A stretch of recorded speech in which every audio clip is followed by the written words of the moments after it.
আসসালামু আলাইকুম সবাইকে। আমার কুক উইথ মি চ্যানেলে স্বাগত। আজকে আমি রান্না করতে চলেছি খুব সহজ উপায়ে ভেন্ডি ভাজার এই রেসিপিটি। চলো তাহলে শুরু করা যাক। আমি এখানে কয়েকটা ভেন্ডি নিয়ে নিয়েছি। এগুলো অনেক সবুজ সবুজ এবং কচি কচি ভেন্ডি। প্রথমে এগুলোকে ভালোভাবে আমি ধুয়ে নিলাম। প্রথমে ভেন্ডি কাটার নিয়ম তো প্রথমে আগে ধুয়ে নিতে হবে, কারণ কাটার পর কখনোই ধোয়া হয় না। তারপরে ধুয়ে নিয়ে সেগুলো আমি এভাবে বটির সাহায্যে কুচি কুচি করে কেটে নিয়েছি।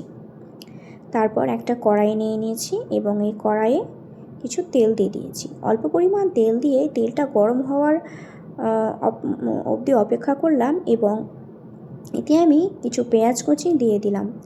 পেঁয়াজ কুচি আর লঙ্কা কুচি দিয়ে এটা ভালোভাবে নেড়ে নিয়েছি। যখন দেখবে এটা ব্রাউন কালারের হয়ে আসবে, তখন এতে আমি আদা রসুনের পেস্ট এবং সব রকমের মশলা, লবণ, হলুদ, ধনে গুঁড়ো দিয়ে ভালোভাবে নেড়ে নিলাম। এতে হালকা সামান্য পরিমাণ জল দিয়ে ভালোভাবে নেড়ে নিয়ে এই কেটে রাখা ভেন্ডিগুলো দিয়ে দিয়েছি।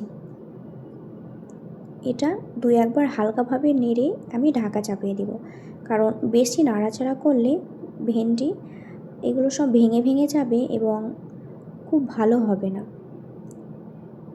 আমি ঢাকা চাপা দিয়ে কিছুক্ষণ পর আবার নেড়ে নিয়েছি। দেখবে এভাবে যখন লেগে লেগে আসবে হালকা, তখন আবার নাড়বেন এবং ঢাকা চাপিয়ে দিবেন। এভাবে 5-10 মিনিট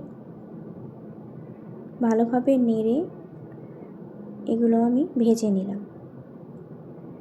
যখন দেখবে এগুলো নরম হয়ে আসবে, বুঝতে পারবেন আপনার এই রান্নাটা হয়ে গিয়েছে। এরকম কালার এলে একটা পাত্রে ঢেলে নেবেন এবং ভেন্ডি ভাজা তৈরি হয়ে গেল পারফেক্টভাবে।